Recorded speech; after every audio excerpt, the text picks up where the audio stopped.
Hey guys, welcome back. Gemma is with me today. We're going to be talking about her book for a little bit, and she's going to read a chapter. How have you been, Gemma? Shane, I am so glad to be back working with you again. It's the Shaneikins, the Shanester, the Shankster, and he rocks, and we miss working with each other. So we get to do this. And I've been good, overwhelmed, but getting the books out and trying to make everybody happy. Yeah, it's been a long time. We've both been pretty busy. Of course, your book just came out, so I know you've been pretty swamped with questions and stuff. Where can people find your book if they would like a copy of it? So the book is called Keeping On, How I Came to Know Why I Was Born. Right now, Mascot Publishing has it in their warehouse. I have a limited number of copies I can sign. So if that's what you want, please send me a messenger on Facebook to find out if I have any more. And if I do, I'll let you know and can get your information. The book is also going to be available to pre-order on Amazon probably within the next week. And let's see, the date today is August 18th. So not sure when you're going to hear this, but by the time you do, it'll probably be available. The retail release date is not until November. And at that time, you will also be able to get an Audible version of the book narrated by me, which was interesting and fun and kind of scary, but it's my Baltimore accent. And it'll also be available as an ebook. I did not do large print copies, but the ebook, you can change the font, and that will be available on Amazon. So in November, it will also be available at Barnes & Noble, Books A Million, Ingram Books, a couple other venues. And you can also, Facebook message me and ask what stores it is. If you live on the Eastern Shore, it's going to be in a number of retail bookstores down here. So does that answer your questions?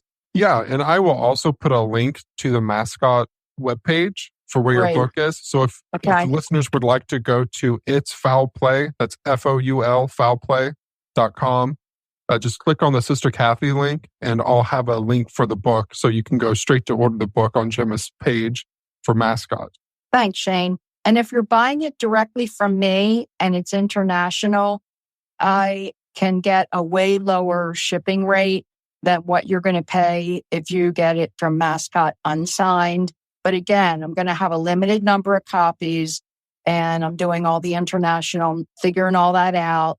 If you live in Canada, it's going to be $32, which includes the book signed and the shipping to you. And if you live in Europe, Australia, or New Zealand, it's going to be $37, which is a lot cheaper than I think what you would get it if you were trying to do it the other way around. Does that make sense, Shane? Yeah, it does. And if you guys have a problem finding Gemma on Facebook, you can email me at Shane, SHANE, at It's Foul Play, ITSFOUL play, PLAY.com. And I'll forward that to Gemma so you'd be able to communicate with her that way.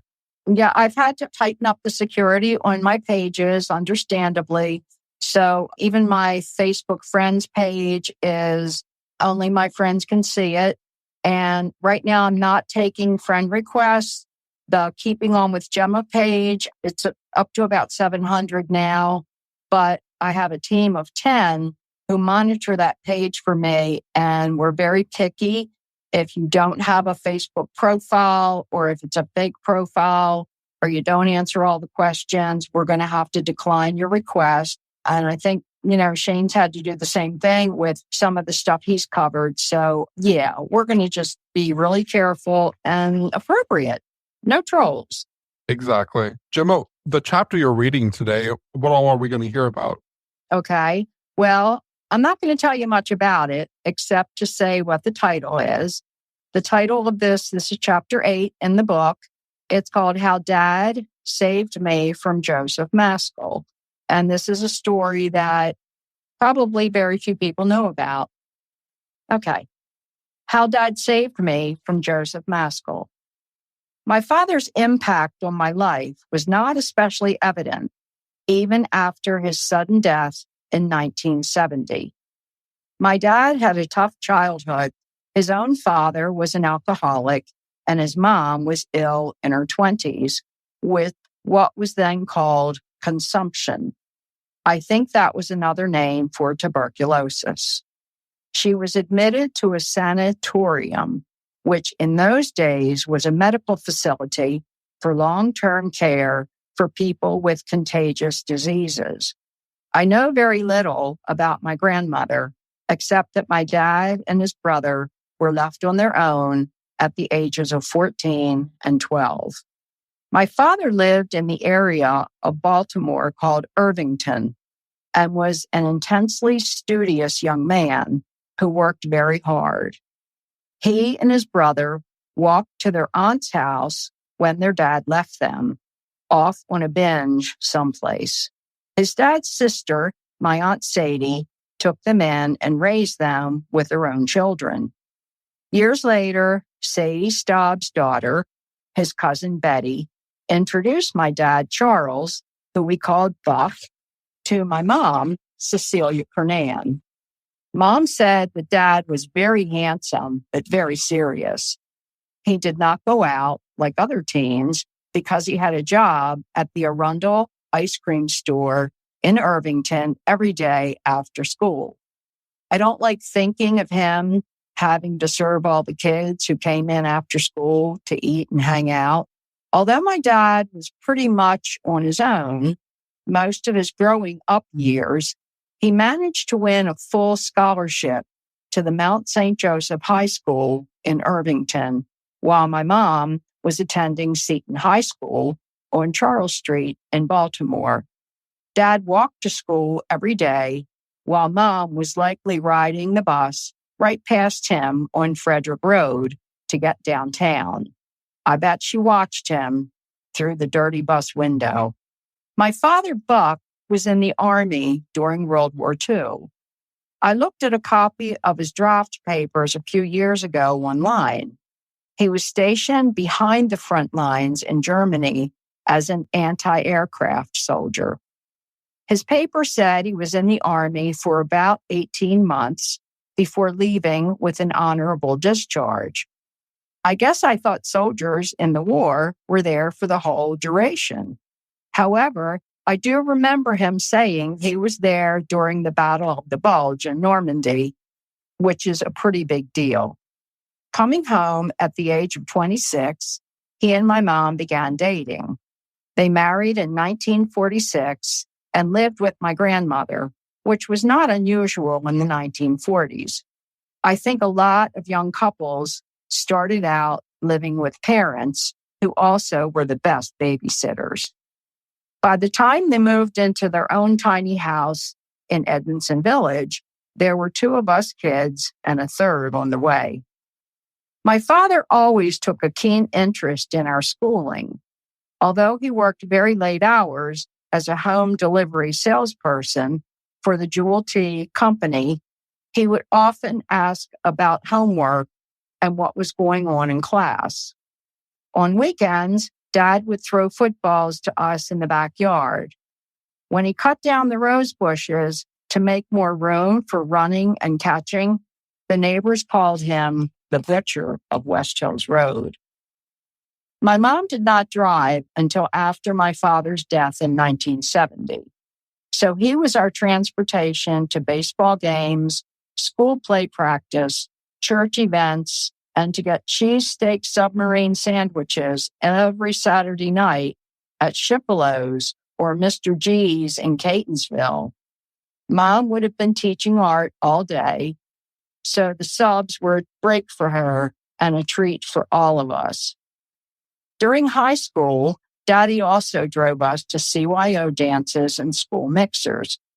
If he picked us up afterwards, I would ask him not to pick me up at the dance, but at the closest fast food joint so that I could walk over there with my friends.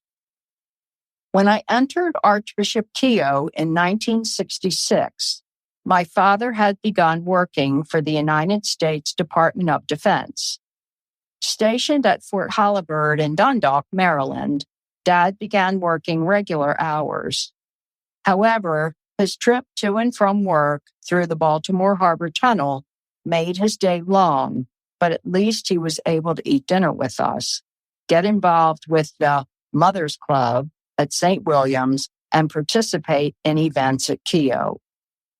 Unbeknown to me at the time, his involvement with my high school education and extracurricular activities was critical in protecting me from a monster. My parents came to every show I was in when Sister Cathy oversaw the drama club. Dad would take turns with other parents, taking us kids to practice on Saturdays. If he came to pick us up early, he would sit in the back row of the auditorium and watch us on the stage under Sister's direction.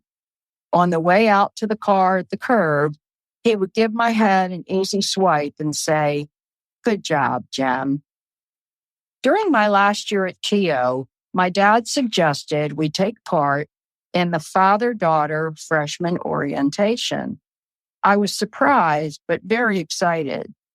We pored over a map of the school and practiced our parts. It would be our responsibility to take a group of incoming students and their parents on a tour of the school.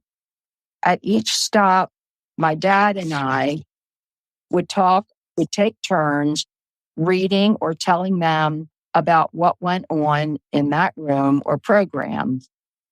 I remember this so clearly because my dad and I were having so much fun. I know he made some mistakes, but I was not going to correct him in front of new students. I wonder how many freshmen ended up in the auditorium when they thought they were going to the music room, or who went to the senior lounge thinking it was for all the students. And then there was Father Joseph Maskell, standing guard at the chapel, looking over the new class of girls. He made my skin crawl, and I know I stepped a little closer to my father at that stop. My father died suddenly, exactly 1 week after my high school graduation. He and my mom were enjoying a Saturday evening new members welcome party at the Hunting Hills Swim Club where we were members. He and my mom were in the clubhouse laughing with friends. My mother went downstairs to the ladies' room. Suddenly, as someone was telling a joke, my dad fell backwards onto the concrete floor in the clubhouse. He was having a heart attack. Unfortunately, because this was a public place, none of the doctors on the scene were willing to work on him. A Keough friend, Dottie Norton, just last year told me that she was there and got in her car to go get her father, Dr. Norton. The Nortons lived just a few minutes away, and Dr. Norton came to the pool immediately. Although he worked hard to save my father, it was already too late. At his age of 49, I unexpectedly lost my dad and Buddy to a massive coronary attack. I never realized until I delved into the crimes of Joseph Maskell and Neil Magnus and some of the nuns who were complicit, how his role as my father at school kept danger away. My dad was visible and involved at Keough. Both my parents attended events. But if Joseph Maskell was preying on girls who may not have been so lucky as to have their dad or mom there on a regular basis, my sister and I may have been approached by the devil. Now I know that because of my parents, he would never have had a chance. My dad saved me from Joseph Maskell. Thank you, Daddy. I love you. And this is a poem I wrote about what I just shared with you. This is called The Butcher of West Hills Road. Daddy cut down the rose bushes shortly after we moved. The neighbors called him the butcher because they did not approve. It never really made sense to me why they all made such a fuss. One of them had a nasty dog that barked and scared all of us.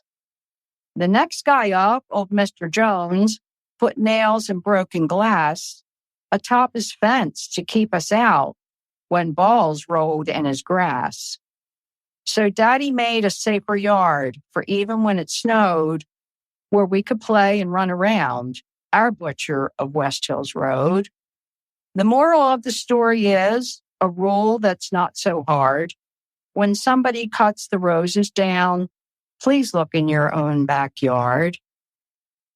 So thank you, friends, and thank you, Shane, for letting me share a little bit of my life with you. Gemma, that was really good. Thank you for reading that.